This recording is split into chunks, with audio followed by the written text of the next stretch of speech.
coming up. This idea that it's somehow risky, I think, for a studio to hire someone with, just indie experience or just one feature under their belt. It's like, I would actually argue it's not at all risky because that person that made that first feature can definitely handle production.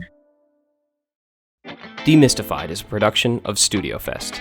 If you're ready to make a micro-budget feature, submit your film or screenplay now at filmfreeway.com/StudioFest.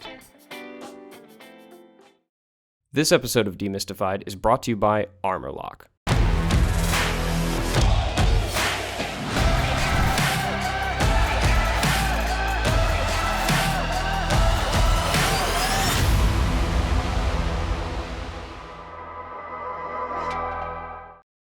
This series exists in both video and podcast form and is designed to be experienced either way. You can find the video version at moviemaker.com or the audio version wherever you get your podcasts.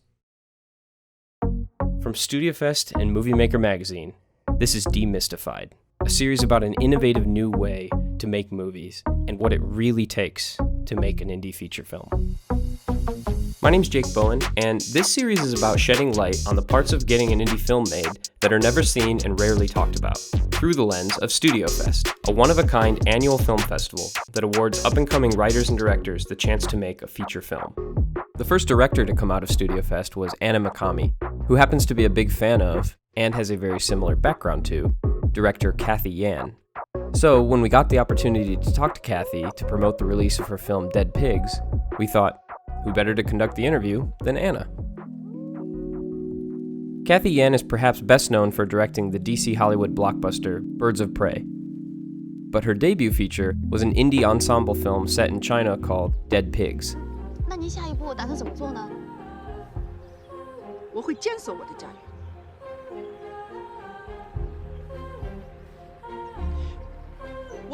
我不害怕。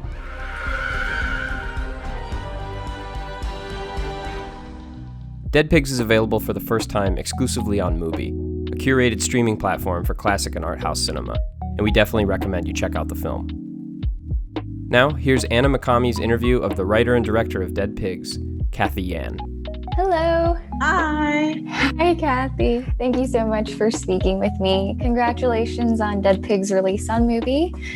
I don't know if you remember me, but I was on Birds of Prey, actually. Yeah.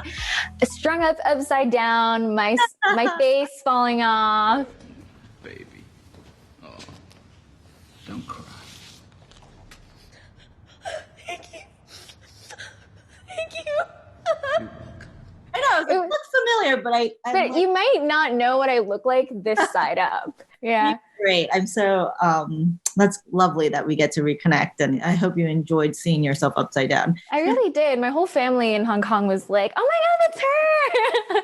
In your real champs, all of you. That was not an easy scene to do by any means. Yeah, it was fun. But I was telling Charles and everyone at StudioFest that I've been tracking your career since Dead Pigs, and not only that, but also because I went to HKS. Oh, and yeah. By the way, HKIS stands for Hong Kong International School. And I also went to Tisch after HKIS, so that was pretty cool because I feel like most of the people that we graduated with went to business school. Yeah. And you're a journalist right now, too. Yeah. So I guess I'm curious because my experience at NYU, I felt like when I took screenwriting classes, I was encouraged to do a very Western model of screenwriting, like 3-act structure, like Save the Cat, hero's journey. But when I was watching your movie Dead Pigs, I was struck by how different it was. It didn't feel like it was following any sort of model. So how did you approach your screenwriting process? Great question. I think it was pretty instinctual in a way. I was just really intrigued by trying to better understand the story behind the headline, right? There's this crazy headline, 16,000 dead pigs were found in the river. But how did that happen? Why did that happen? And what does it feel like to be like a farmer who has to basically give up your entire livelihood? And what are the, why are you so desperate as to even dump it in the river? And so those are sort of questions that I started with. And for me, I've always loved ensemble films, especially I think when you're trying to toy with bigger themes and ideas. I think being able to sort of cover a lot of different characters seemed right to me instinctually for this script. And so I don't know, I guess I tend to the way I work, I tend to sort of visualize certain moments, and I might not even quite understand how my brain works or how I lead to that, but I try to write that down first. And so I think it's really important to understand the sort of these classic models of storytelling, if only to then break the rules, right? Yeah. It's like learning classical before you can do jazz. And so I think that was part of it too, was just trying to tell each individual story and then kind of figure out a way to weave it all like connect. Yeah.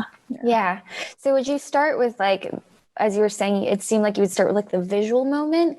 Like you'd be like, oh, like I want to see this. And then I also want to see this. And then like try and figure out a way to put them together, I guess. Kinda, yeah. For me, it's always character too. So it's like trying to figure out who the character is. I do a lot of, character work. I sort of do this weird thing where I ascribe like Myers-Briggs personality test. Oh my God, I love. But a lot of it, is motivated by that. And I think that's important because if you start to just get too, what's the right word, architectural with it, I think for me, I've never been good at just beating everything out and then sticking to that version of the script. Allowing yourself to be a little more free and unburdened by that is also deeply important. In general, did you find like there were things that you came out of film school with that were more helpful or less helpful to your filmmaking process?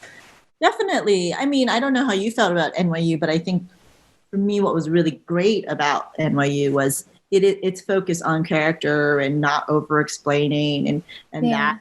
I think that discipline of that sort of general, I guess, indie filmmaking aesthetic and approach was deeply useful for me. So I would say that. Yeah. And also directing in China. I know that, we're kind of, if I can say like third culture kids, I feel like I have a pretty good understanding of, you're bilingual, I'm sure, but also maybe English is more of your native language now. How is it directing in China? Like where, in terms of language, or were people's expectations of what set would be like different over there? Definitely, all of those things. And we made a conscious effort to try to make this movie, even though I think it's a weird one because we were trying to do something that hadn't really been done before, which is that it was like an American indie with Chinese elements transported into China. So it wasn't like a classic co-production, but it also was absolutely not just like your typical, art house film in China there. And so I had friends of mine from NYU, like Fede Cheska, who would be from NYU, come over to China for the first time. And so we had to make sure that at every level there were bilingual people and people that kind of understood, I think, what we were trying to do with the film. And that was actually great because it kind of, it was very easy to sort of suss out the people who had the right vibe or understanding or perspective to help collaborate and make the movie. And then it was definitely difficult to fully use Chinese to express myself sometimes. I found myself frustrated, and thankfully I had very bilingual producers that would sometimes be like my translator. But I actually found it sometimes to be useful and effective in actually directing the actors because my Chinese is fluent, but sometimes I would just, it would be like a dumbed down version of what I would do. I get it. Yeah. I'd be like a second or third grader. And I found that sometimes very useful. And and we would talk about that with the actors because they'll be like, that succinct, like weird way that you just gave me direction actually really works. And I don't really love to like over talk direction anyway, but it was nice to just be like, all right, what would a second grader say? More after the break.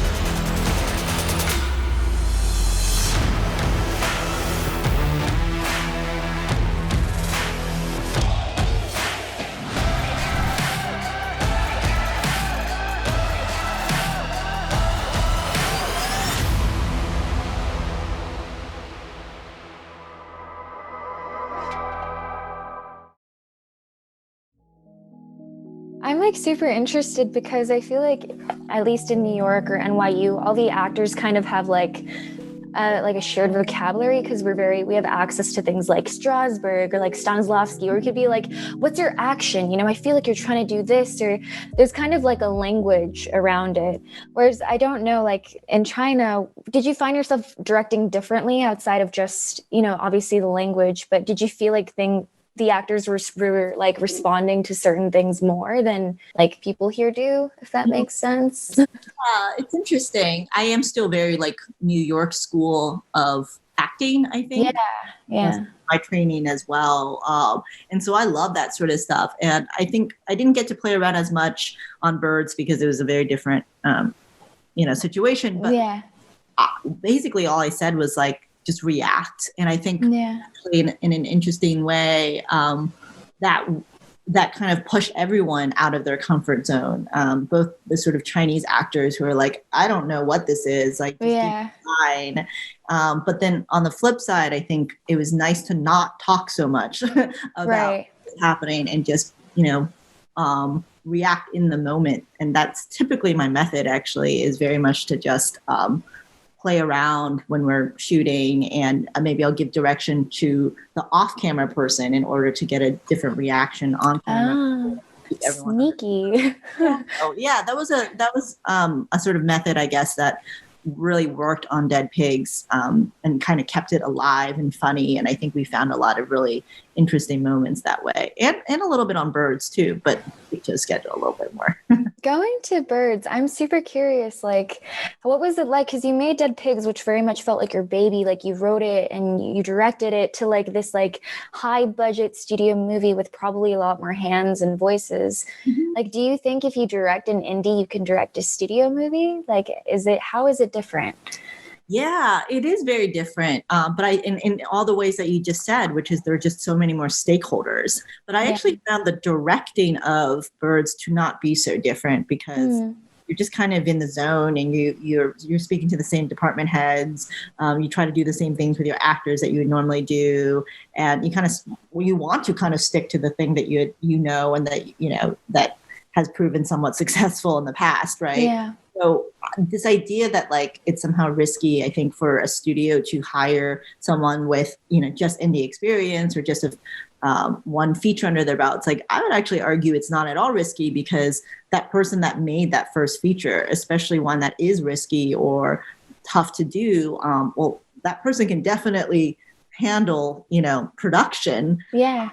I think the moments, or the area that it starts to really differentiate itself is in post and the distribution of it, where with indies, with On Dead Pigs, I was editing the movie in my living every room. Step of the way. Yeah. Exactly. And just hoping that it will get into a film festival.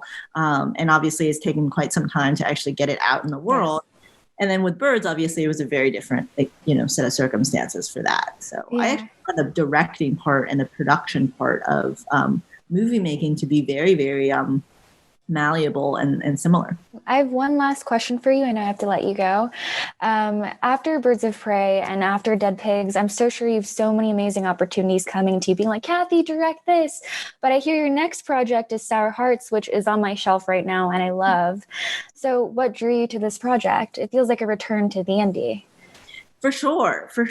I love to just bounce around and sort of palate cleanse after everything that I do. And for me, frankly, it's just very autobiographical. I had a very similar upbringing to Jenny, and I thought she just captured that type of childhood super well. And I'm sure that you can relate to it as well, just constantly feeling a little bit of an outsider and not knowing where home is, not knowing where culture is. And it allowed me to really, really personally explore my past and how I got to America. And I think we're all trying to figure out right now what it means to be American and examine the immigrant story. So I think it feels very deeply relevant and personal to me. So that was what drew me to the project and the book.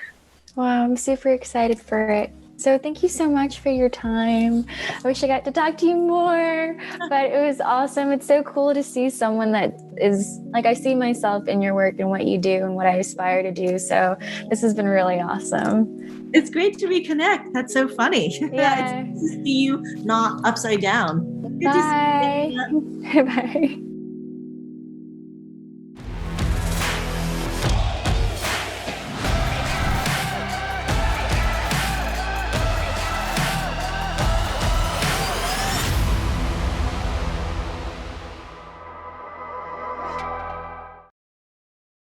Demystified is a production of StudioFest.